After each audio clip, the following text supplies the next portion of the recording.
예, 드디어 오늘이 왔군요.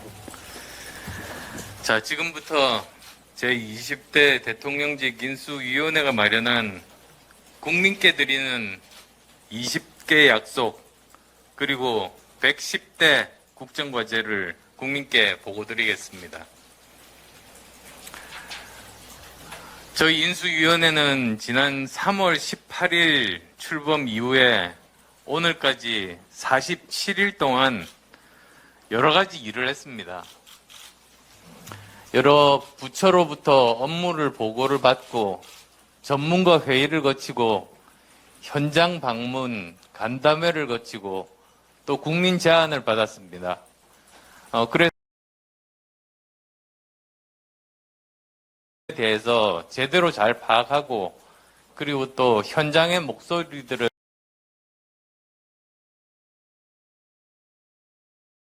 해서 4번의 전체 회의를 거쳤습니다.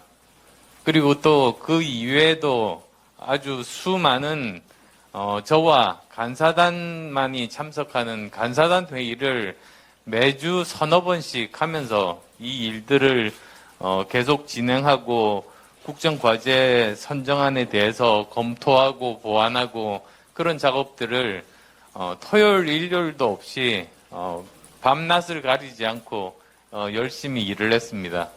그래서 그 결과로 110대 국정과제 그리고 또 521개의 실천과제를 저희들이 만들 수가 있었습니다.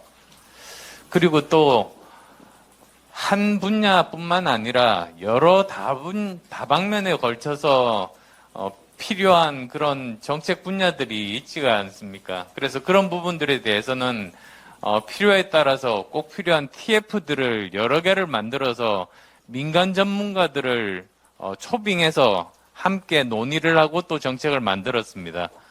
그래서 코로나 비상대응 특위라든지 국민통합이라든지 지역균형발전 특위라든지 부동산 TF, 디지털 플랫폼 정부 TF, 청년소통 TF, 아마 지금까지 역대 인수위 사상 이런 식으로 운영을 했던 그런 경우는 처음일 것이고 아마도 이것이 다음 정부의 인수위에서도 좋은 모델이 되지 않을까 저희들은 생각하고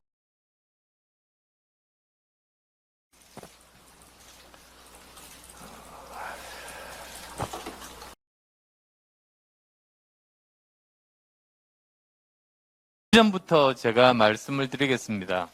국정 비전은 이미 발표를 했듯이 다시 도약하는 대한민국, 함께 잘 사는 국민의 나라입니다.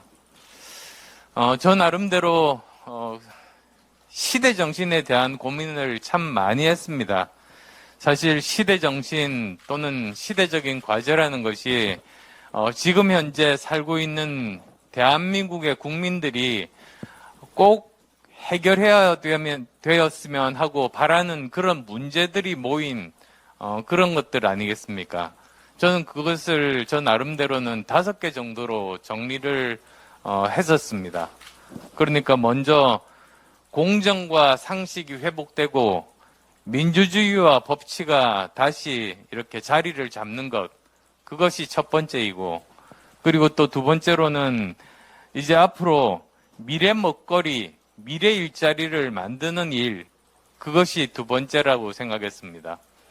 세 번째로는 지역 균형 발전에 대한 것이었고, 그리고 또 네 번째로는 대한민국의 지속 가능성에 대해서 지금부터라도 관심을 가지지 않으면 정말 미래가 여기 계신 분들이 그리고 여기 계신 분들의 아이들이 너무나도 어려운 상황에 처할 수 있다는 그런 문제의식을 가지고 있습니다. 그리고 5번째로는 국민 통합입니다. 그런 5가지의 시대적인 과제, 시대 정신을 담으려고 노력했습니다. 그래서 여기 보시면 아시겠습니다만 다시 도약하는 대한민국에는 이러한 우리나라의 그 민주주의 복원의 의지와 그리고 앞으로 미래 먹거리, 미래 일자리에 대한 그런 뜻이 담겨 있고 있고요. 그리고 또 함께 잘 사는 국민의 나라에는 복지와 지역 균형 발전과 지속 가능성과 국민 통합, 이런 모든 것들이 다 여기에 함축되어서 담겨 있다고 그렇게 생각하시면 되겠습니다.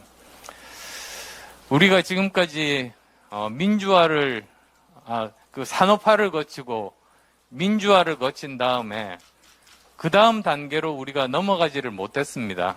거기에 대해서 뭐 여러 사람들이 여러 가지 용어를 쓰기는 합니다만 저는 그것을 선진화라고 부르겠습니다. 우리가 다음 단계로 선진국이 되기 위해서는 무엇이 필요한가? 저는 세 가지가 필요하다는 그런 생각을 예전부터 가지고 있었습니다. 우리가 지금까지 많은 국민들이 정말 피를 흘리면서 쌓아온 이 민주주의를 더 발전시키는 것이 첫 번째. 그리고 또 우리가 지금까지 쌓아온 이런 경제적인 성과를 더 잘 발전시켜서 미래 먹거리, 미래 일자리를 창출시키는 경제 강국이 되는 것이 두 번째. 그렇지만 거기에서 빠져 있었던 사회적인 약자를 따뜻하게 품어서 함께 사는 공동체로 만드는 일, 저는 그 세 가지가 함께 있어야지만이 진정한 선진국이 될 수 있고 그것이 우리의 시대 과제다. 그것을 이번 정부부터는 시작하겠다는 그런 생각을 가지고 있습니다. 그래서 아마 여러 그 세대마다 생각이 참 다른 것 같더라고요. 보면 어떤 사회학자분이 저한테 그런 말씀을 하셨어요. 우리나라는 전 세계에서 유일하게 후진국에서 태어난 사람과 선진국에서 태어난 사람이 동시대에 함께 살고 있다.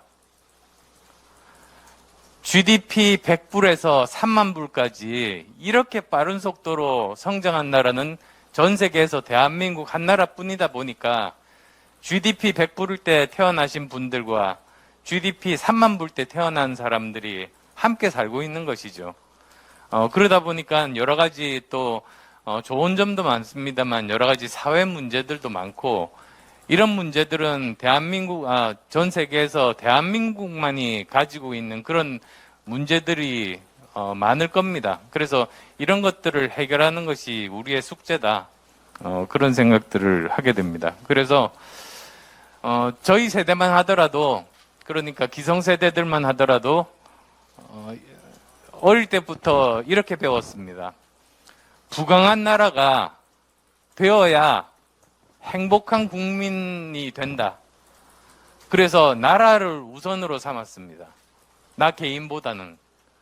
그렇지만 지금 20, 30대 또는 지금 태어난 아이들은 개인이 행복해야지 그것이 좋은 나라다, 부강한 나라다 그렇게 생각하는 것 아니겠습니까? 그래서 그런 생각들을 저는 서서히 바꿔 나가야 된다. 그래서 정부도 이제는 국가를 앞세우는 국가 중심의 그런 사고방식으로부터 개개인들의 행복을 보다 더 중시하는, 그래서 함께 잘 사는 사회로, 나라로 만드는 것이 이 시대 정신의 그 흐름이다. 저는 그렇게 생각을 합니다.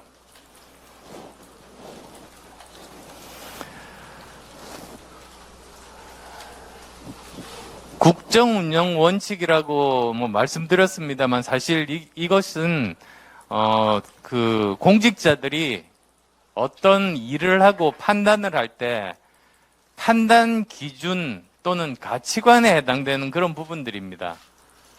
여기 보시면 국익, 실용, 공정, 상식으로 되어 있습니다. 다 어떻게 보면 다 평범한 말들입니다만 실제로 일을 할 때 이 가치관대로 일을 하는 게 지금까지 쉽지가 않았습니다. 그렇지만 이렇게 명시를 한 이유는 이제부터는 반드시 이렇게 공직자들은 이런 기준으로, 이런 가치관으로 일을 해야 된다. 그 뜻에서 이렇게 명확하게 문서화하고 명시를 한 겁니다. 그래서 정말로 국익에 도움이 되는가? 그리고 또 실제로 국민들이 가지고 있는 문제를 해결하기 위한 방법을 찾는 것에 집중하는 거죠. 어떤 이념적인 것에 정상적인 세상을 만드는 그런 곳에 매몰되는 것이 아니라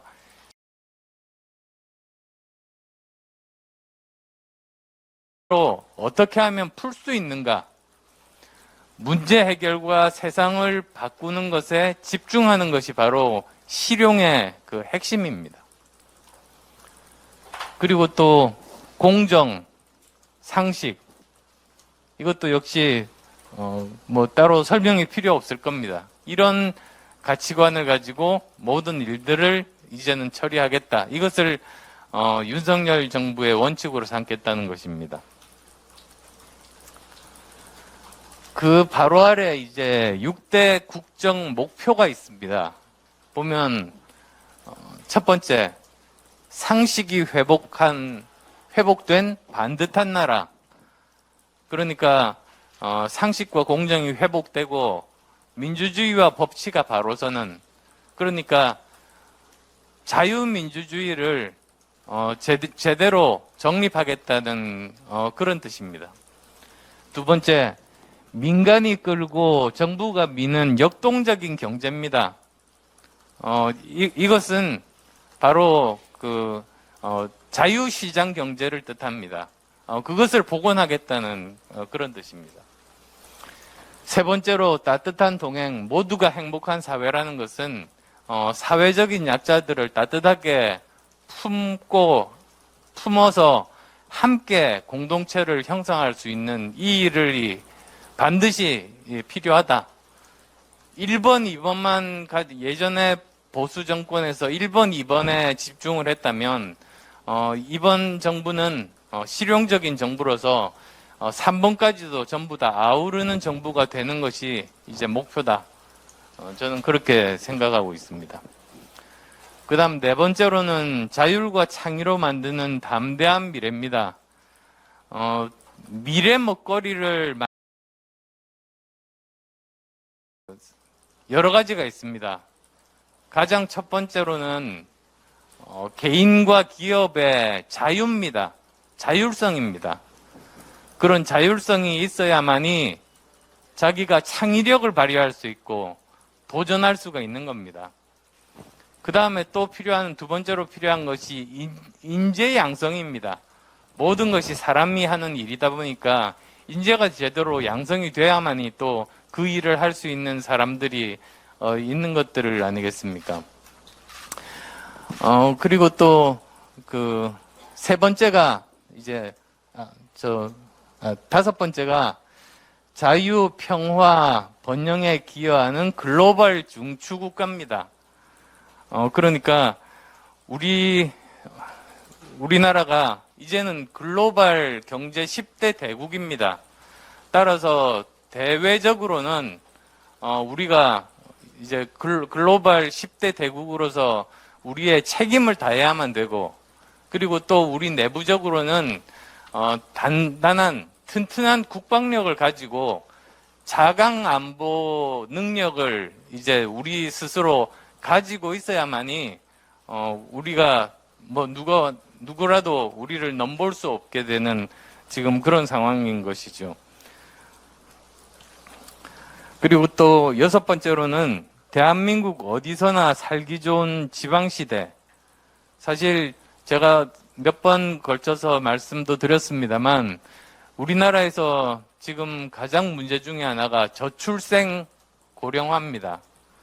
그런데 이 저출생 고령화가 지금까지는 직업이 제대로 된 젊은이들의 직업이 없고, 그리고 또 아이를 키우기에 교육비라든지 보육이 너무나 힘들고, 또 결혼을 하지 않거나 만혼 때문이라고들 많이 말을 하는데, 그 근간에는 저는 지역 불균형 발전이 있다는 생각을 가지고 있습니다. 아시다시피 좋은 일자리들이 수도권에 이렇게 몰려 있다 보니까 지역에 있는 젊은이들이 수도권으로 빠져나갑니다. 그러면 지역은 그냥 고령화가 되는 거죠. 그리고 수도권에 많은 젊은이들이 모여 있더라도 주거 환경도 열악하고, 그리고 또 제대로 된 직장을 구하기도 힘들다 보니까 결혼을 할 수도 없고, 하더라도 만혼이 돼서 이 저출생이 생길 수밖에 없습니다. 그래서 어떻게 보면 가장 근본적인 우리나라에서 풀어야 될 부분 중에 하나가, 저는 지역 균형 발전, 저는 그게 어느 때보다도 지금 더 중요해졌다. 대한민국의 지속 가능성을 위해서 반드시 필요한 부분이다. 저는 그렇게 생각합니다. 자, 그래서 전체 이제 국민 입장에서 국정과제를 확실히 이행하겠다는 그런 의미를 담았습니다. 그래서 사실 이전 정부에서는 자료를 찾아보면 아시겠습니다만 이 부분을 국정전략이라는 이름으로 발표를 했었습니다. 근데 저희들은 그 이름을 바꿔서 국민께 드리는 약속으로 정했습니다. 그것 자체가 국민 입장에서 국정과제를 확실하게 이행하겠다는 그런 의지를 담았다는 표현으로 그렇게 받아들여 주시면 좋겠습니다. 세부적으로 한번 그러면 좀 설명을 드릴게요. 여기서 보면 이제 국정 목표가 6가지가 있습니다. 뭐 굉장히 여러 가지 그 이야기들이 있어서 간단하게만 제가 설명을 드리도록 하겠습니다. 먼저 제일 첫 번째가 바로 상식이 회복한 반듯한 나라를 만들겠다는 것 아니겠습니까? 사실 지난 정부에서 아직 안 지났죠. 지금 현재 정부에서 망가진 부분들을 제대로 복원하는 것이 굉장히 필요합니다. 예를 들자면 코로나19로 입은 국민들의 피해를 온전하게 치유하는 일들, 국민 모두를 힘들게 하는 부동산 시장 정상화하는 일들, 그리고 탈원전으로 무너진 산업 생태계를 복원하는 일, 그리고 또 급격하게 증가하는 국가 부채 문제에 대한 그런 대책, 그래서 재정의 지속 가능성을 제고하는 일, 또한 비영리 민간단체에서의 투명성 확보, 그리고 또 국민 눈높이에 맞는 그런 다른 또 정책들, 이런 것들을 하고자 합니다. 그리고 또 여기 보면 세부 과제에 사실은 있습니다만, 제가 세부 과제에 있습니다만, 디지털 플랫폼 정부를 통해서 일 잘하고 효율적인 그런 정부를 만들겠다. 그런 말씀을 드리겠습니다.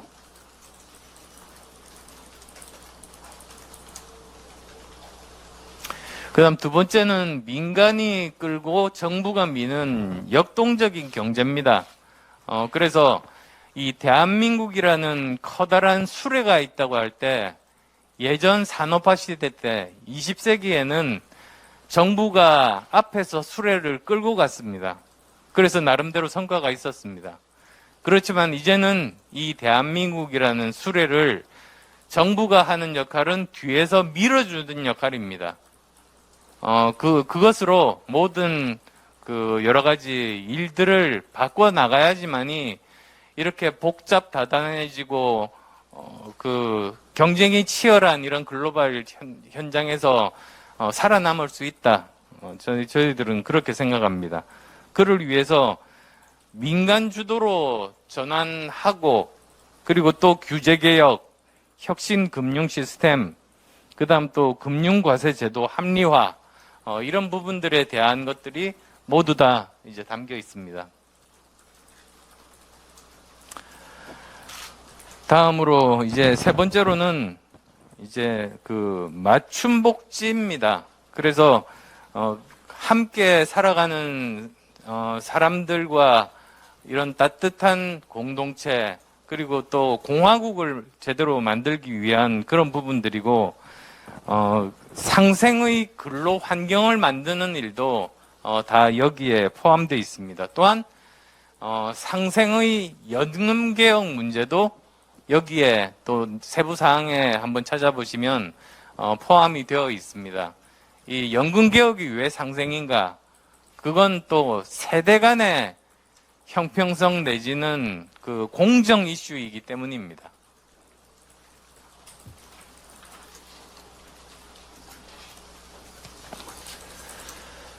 자, 그 다음 이제 네 번째입니다. 네 번째로는 그 미래 먹거리, 미래 일자리를 만들기 위한 것인데요. 여기에서 뭐 아까 설명드린 내용과 좀 중복은 됩니다만 이제는 미래 먹거리, 미래 일자리를 만들기 위한 것이 세 가지입니다. 우선 우리가 초격차 과학 기술들을 확보를 해야 되고, 두 번째로는 창의적인 인재들을 만드는 교육 혁명에 해당되는 그런 일들을 할 필요가 있을 것이고, 그리고 또 세 번째로는 기업의 자율성 확보, 예를 들면 관치 경제라든지 또는 규제 혁파 이런 부분들에 대해서 신경을 써서 기업이 가능하면 자율성을 확보하고 창의력과 도전 정신을 발휘할 수 있도록 하는 것을 만들겠다. 그것이 저희들의 목표입니다. 그리고 다섯 번째로는 외교와 관련된, 우리도 이제 글로벌 세계 10대 강국에 속하지 않습니까? 그래서 국제사회의 당당한 일원으로서 우리가 제대로 역할을 수행을 하겠다. 국제사회로부터 인정을 받겠다는 것. 그리고 또 우리 과학기술 강군을 만들어서 지금 현대전은 모두 다 첨단 무기화되고 있습니다. 그래서 그런 부분들에 대해서도 예를 들면 미국이나 이스라엘 같은 경우는 그런 군사에 대한 기술들 개발을 해서 군사력 개발은 물론이고 그게 또 산업화가 돼서 경제 발전에도 굉장히 큰 도움이 됩니다. 우리나라도 이제는 그런 방향으로 가야만 하고 제가 직접 ADD나 이런 쪽을 방문을 해보면 충분히 우리나라가 가능성이 굉장히 높은 나라라고 저는 판단하고 있습니다. 그렇게 되면 뭐 또 자연적으로 한반도 평화를 실현할 수 있는 그런 여건도 자연스럽게 마련될 수 있다. 그렇게 생각합니다.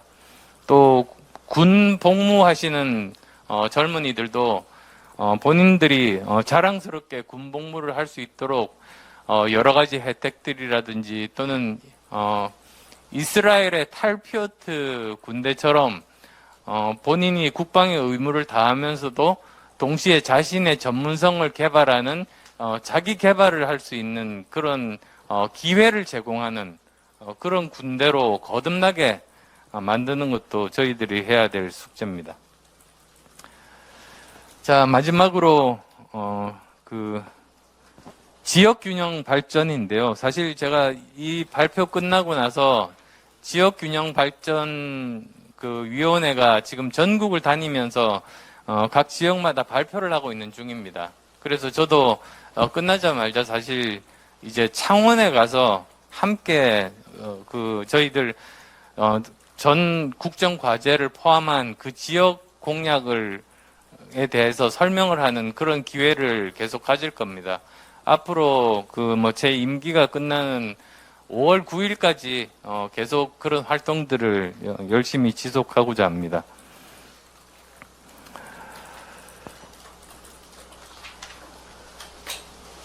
그리고 이제 재정에 대한 부분인데요. 저희들이 계산을 해보니까 5년간 총 209조 원 정도가 필요합니다. 그런데 뭐 이 부분들도 저희들이 이제 나름대로 계산을 해보면 그 1년에 40조 정도가 됩니다. 그러면 보통 지금 현재 우리나라 그 예산이 600조 정도거든요. 근데 그 중에서 이제 반드시 지출을 해야만 되는 경직성 예산이 한 300조가 되고, 그리고 또 인건비가 한 100조 정도 됩니다. 그럼 한 200조 정도가 사실은 어느 정도 그 우리가 용도를 변경이 가능한 그런 부분들인데요. 그 중에서 10% 정도를 구조조정을 하게 되면 20조 정도가 우리가 쓸 수가 있습니다. 그리고 또 경제가 발전하면서 세수가 뭐 최소한 1년에 20조 정도는 조달이 가능할 거라고 봅니다. 그래서 지금 현재 저희들 계획으로는 5년간 이 정도를 소요해서 아까 제가 말씀드린 정말 다양한 여러 가지 우리의 발전 방안들을 다 완수할 수 있다면 이것은 충분히 뭐 비용 대비 효율로 따지면 아주 적절한 정도의 실현 가능한 계획이다. 저는 그렇게 말씀을 드립니다. 예, 그래서 이제 사실 이 국정과제에 대해서 제가 지난 거의 한 50일 동안 저희들이 내부에서 한 내용을 지금 뭐 짧은 시간 30분 정도에 다 말씀을 드렸습니다만 이게 사실은 이 당선인이 약속하셨고 그리고 또 국민들이 원하셨던 그런 것들입니다. 그래서 저는 그 인수위가 했던 역할이 무엇일까 생각해 보면 당선인의 약속과 민심을 잘 전개하는 역할을 했다. 저는 그렇게 생각합니다. 그래서 저는 이 새 정부의 밑그림을 그릴 수 있는 기회를 가지게 된 걸 정말로 감사하게 생각하는 마음입니다. 그리고 또 고생해 주신 인수위 관계자 많은 분들이 계십니다. 저보다 훨씬 더 고생 많이 하셨습니다. 그분들께도 이 자리를 빌려서 진심으로 감사의 말씀드립니다. 고맙습니다.